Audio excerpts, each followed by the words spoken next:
Hi. Um, so I recently read a very nice book called Living Untethered. It's by Michael A. Singer, and I wanted to share 10 ideas that I picked out from the book. First idea is that you are not the voice inside your head. So when we look at it, most of the time our mind is continuously talking, and it's like an ongoing podcast which never stops.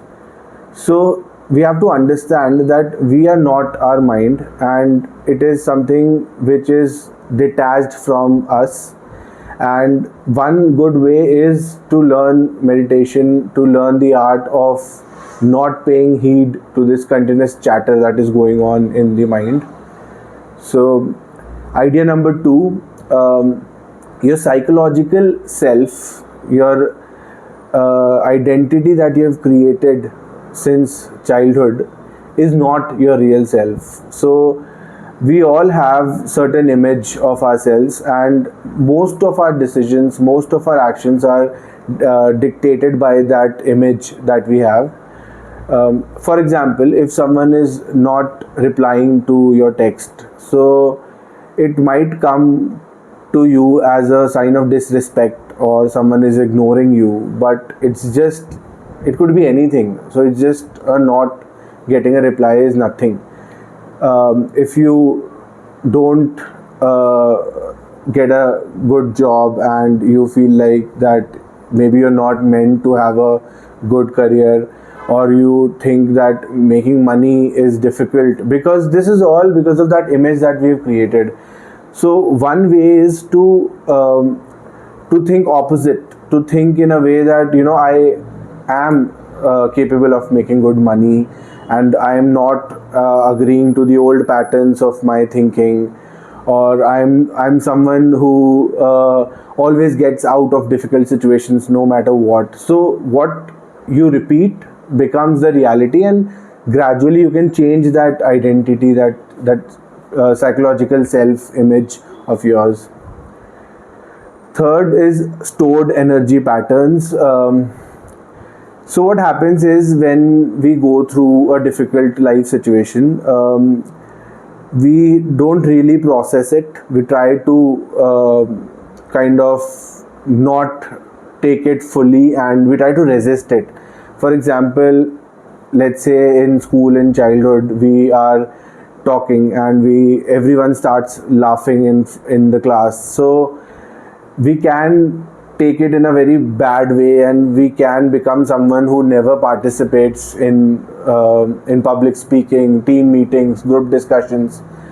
So that is because we have not processed that situation well, and we are getting that stored energy is now affecting us throughout our life. For example, if someone is having a breakup, and we don't process it, we try to either get on a rebound relationship, or we try to stalk them on social media, or we go out for a smoke, and we kind of suppress that emotion instead of fully feeling it. So that stored energy, author calls it samskaras, so all of that really affects us in the long run.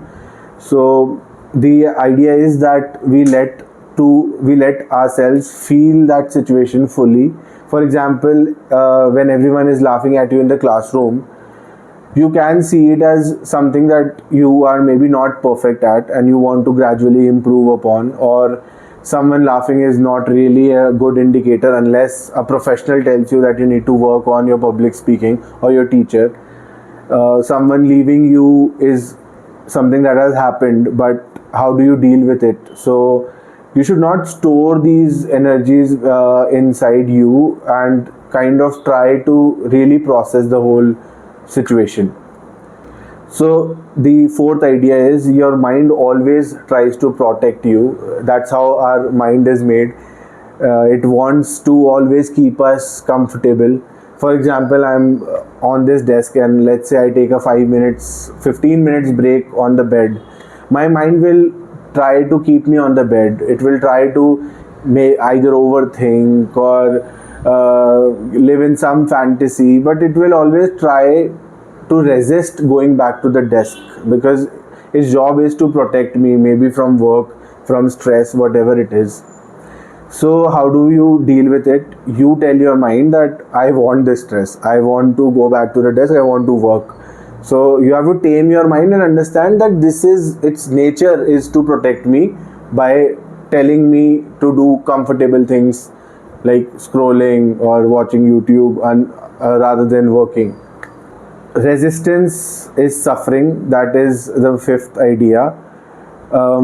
So again, what happens is that any life event that happens, it happens for a moment, but when we resist it, oh, why is it happening to me, it should not happen, why with me only this happens, that resistance prolongs the suffering.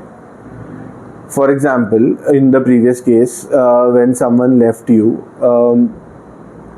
the more I resist the situation by whatever unhealthy means, the more I prolong that whole experience, the whole suffering. For example, I can be a woman hater, I can be someone who is devoid of love and so now hates the whole feeling of love, or I become obsessive about not getting attached to anyone because of the bad experience.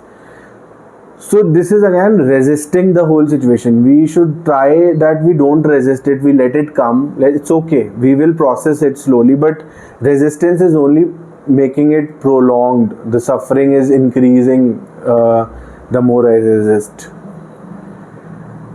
Sixth idea is openness versus closure. So basically it's talking about the heart. You will see that when someone is going through a bad situation, or someone is not feeling happy, not feeling well, the chest tightens, they become less talkative, they become less spontaneous, they become less lively, they're not even listening, they're not even present in the moment. So that is what the author is saying as closure. And what happens is it destroys your moment, it spoils your time, it spoils your mood, your energy. And on the opposite side, when you let it open, when you feel like, okay, I am going through a job search phase, but let me enjoy talking to my friend right now and feel how I feel about this moment, rather than just keep on thinking about the same thing. So for example, let's say that you're in a room, you're physically safe, but you're thinking about tomorrow's interview, and you are kind of not able to enjoy your meal the day before or sleep well. It's going to affect you the next day.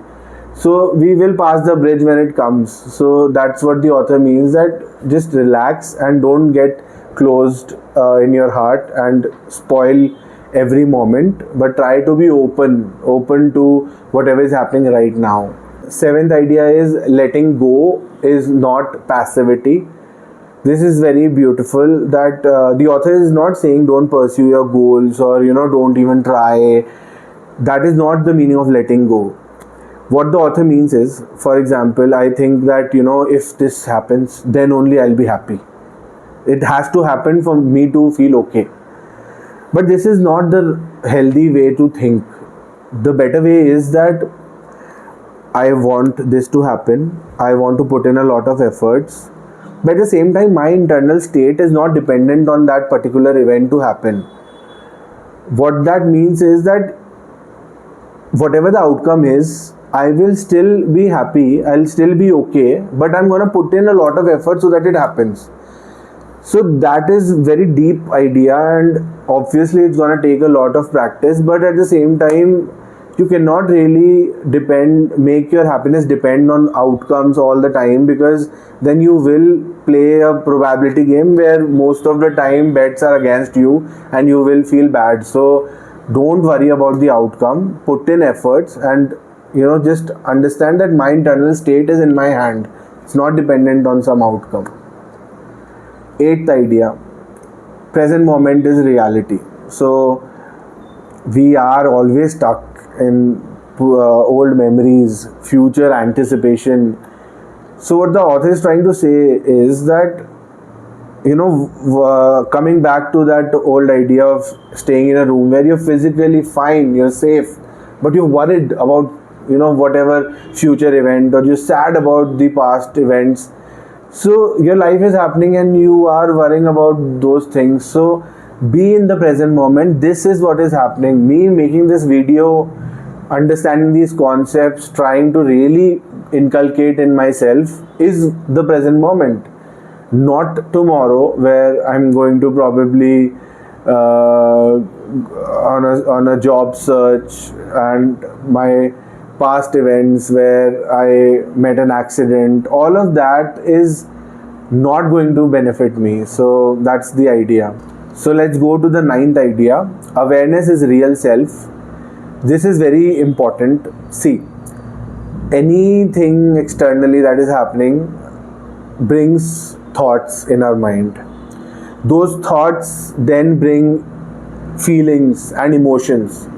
But I am someone who is observing all of that happening. I am that consciousness who is looking at the external objects, things happening, looking at those thoughts which are coming up, looking at those emotions that are building up.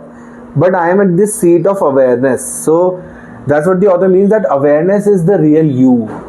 You are the person who watches yourself in the mirror and sees a young boy or girl. You are the person who sees this grown up person in the mirror now again, and you will be the person who will see that old self. So it's the same awareness that is watching all of that happening. So you're not your body, you're not your mind, you are that awareness which is observing all of this. Think of it like clouds in a sky. Clouds are like those thoughts, feelings, emotions, and sky is that awareness. So things will come and go, and you have to just be there and observe things happening. That's the idea. So the last thought from this book, life is a purification process. All the things that are happening right now, all the life events, they're not actually happening to punish you. They're happening to reveal something inside you. Maybe all your attachments that you've built. So listen to this. It's a technique. Whenever you feel like, why is it happening? Or whenever you feel bad about something, try to question that, what am I resisting right now? For example, I'm searching for jobs and nothing is coming up. So obviously I feel dejected and it spoils my mood. But what am I resisting right now? I'm resisting this uncertainty. I'm resisting this self-doubt wala feeling. If you become, you're going through a heartbreak, or you're going through a phase where you're not in a very good state of mind in terms of relationship, ask yourself, what are you resisting? So maybe you're resisting this feeling of loneliness, this feeling of abandonment. So the idea is that you name the feeling, and when you name that feeling, you get more strength to deal with whatever situation that is in hand. So those are the 10 ideas, and it's a very fabulous book. I think you should read it to really take a good understanding of all these concepts. There are many more. These are the 10 concepts which I thought that I am kind of in the direction of practicing them, and I hope this video helps. Stay blessed, keep working on yourself, and I'll see you in another book review.